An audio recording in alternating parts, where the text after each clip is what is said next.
In today's video, I review Dr. Ken Berry's ridiculous claims on IBS and SIBO. His comments are some of the dumbest and most dangerous claims you will hear on the internet this year. Roll the titles. For the record, I'm done trying to make y'all comfortable. For the record, you ain't trying to grow, then it's done for you.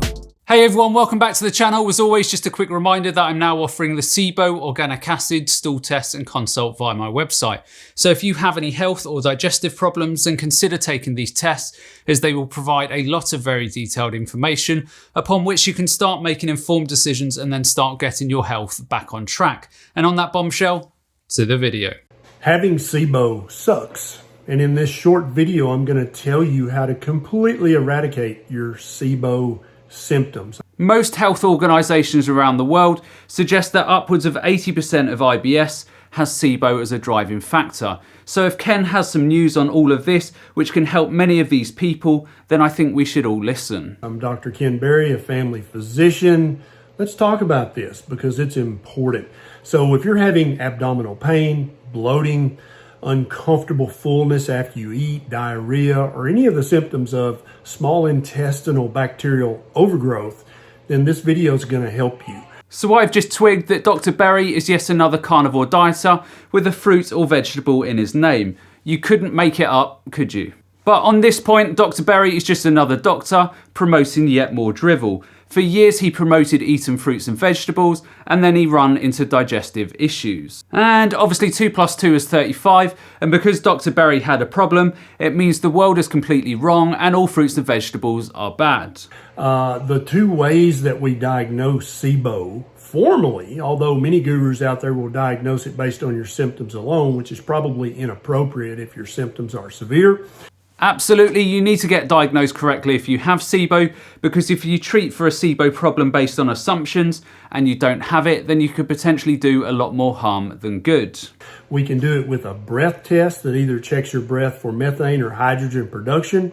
Both of these tests use sugar that you ingest as a way to stimulate the bacteria to form the gas that they then detect on your breath. This should be a hint as to what you can do to make these bacteria very uncomfortable. So Dr. Berry is saying here that the bacteria ferment the lactulose or glucose solution that you drink, and this releases certain gases such as hydrogen methane or hydrogen sulfide. And SIBO just means that you have bacteria in a portion of the gut where it shouldn't be. And where Dr. Berry is taking this conversation just shows how ridiculous he really is. So the vast majority of people on this planet eat fruits and vegetables, and they do not have SIBO related problems. Therefore, could it not be conceivable, Dr. Berry, that people with SIBO had a trauma in the gut such as antibiotics, post-infectious IBS, or they were eating a lot of processed refined foods, and it is these types of triggers that push the bacteria in the direction of their small intestines.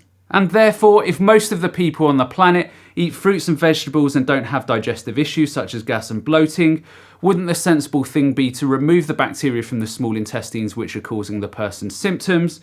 And then there is no need for them to go on extreme diets like the one you're about to suggest. But again, everyone in the world who is eating fruits and vegetables is wrong, and Dr. Berry is right. The sheer arrogance of this type of video is ridiculous. It's perfectly normal to have a ton of bacteria in your large intestine. But in your small intestine, you shouldn't have nearly as many bacteria. And if you have too many, that's the overgrowth that leads to these symptoms. There's a little sphincter between the cecum of your colon and the terminal ileum of your small intestine called the ileocecal valve. This is to keep poop out of your small intestine and also to keep out the majority of the bacteria that should be in your large intestine, but not in your small intestine. At least there is something we agree on. The other way we test for this is to pass a tube down and actually take an aspirate of the liquid that's going to be in your ileum, the terminal part of your small intestine, and then culture that and see what grows out. Not only what grows out, but how many bacteria grow out. For most people, this is not advisable as it's an invasive procedure. The obvious exception to this is if you're already having an endoscope or colonoscopy and you're already having invasive examinations in the first place. Now, many doctors and other healthcare providers make this much more complicated than it should be. They'll prescribe you lots of pharmaceuticals or lots of supplements or herbs or cleanses None of this stuff is necessary. Here's all you gotta do. How complicated is taking rifaximin or antimicrobials for a few weeks to fix the issue? To me, taking something that is proven to fix the problem is a lot less complex than eating a diet with zero scientific evidence behind it. Humans are great apes, and we've come from a line of orangutans, gorillas and bonobos that have fared perfectly fine on fruits and vegetables for hundreds and hundreds of thousands of years. Again, what Dr. Berry is saying is that all of this is wrong, and also, despite there being proven treatments for SIBO, you should follow his advice that has absolutely zero evidence over its success or safety. If you do this faithfully and strictly, your SIBO symptoms can be gone within 2 weeks. In some cases, 4 or 6 weeks, but for the vast majority of people, within 2 weeks, your symptoms will be completely gone. So what do? There are lots of ways to reduce symptoms, but we don't want to reduce symptoms. We want to fix the problem at its root cause.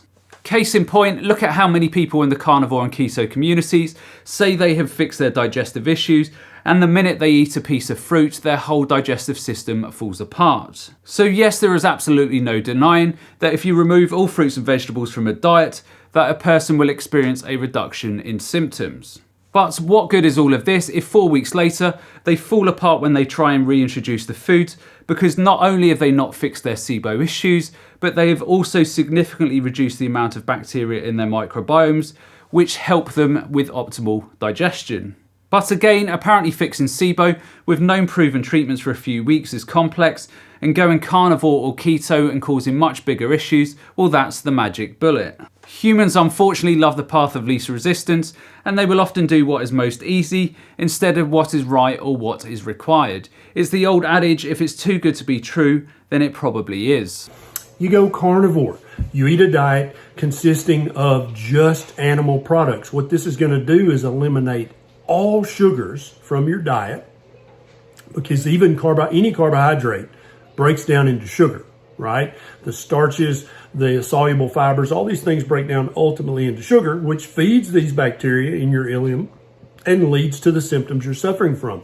So you can do a seafood carnivore diet, you can do a red meat carnivore diet, you can do beef, butter, bacon, and eggs, but I would recommend you do it for 90 days. 90 days of eating beef, butter, bacon and eggs, or for many people, a few weeks of supplements or rifaximin prescribed by their doctor, followed by a couple of weeks of rebuilding their gut. And guess what? They can continue to eat the foods they enjoy and are healthy the whole time. For complete healing of your SIBO, but you're going to notice significant improvement, reduction in your symptoms within the first 2 weeks. Give it a try and then let me know how it went in the comments. This is Dr. Berry. I'll see you next time. It's also interesting in the title of his video, he claims to be able to fix SIBO in 2 weeks, but in the video he tells you need 90 days of beef, bacon and butter. What a joke. There are already lots of people in his comment section saying they've already tried his methods to fix their SIBO issues and it didn't work. But I guess Dr. Berry and the carnivore community would just say they did it wrong. Anyhow, that's the end of today's video. If you enjoyed this video, then be sure to check out this one up here because I'm sure you'll find it equally interesting. And the only other thing that's left for me to say is to remember to look after your body because it's the only place you have to live. And I'll see you next time.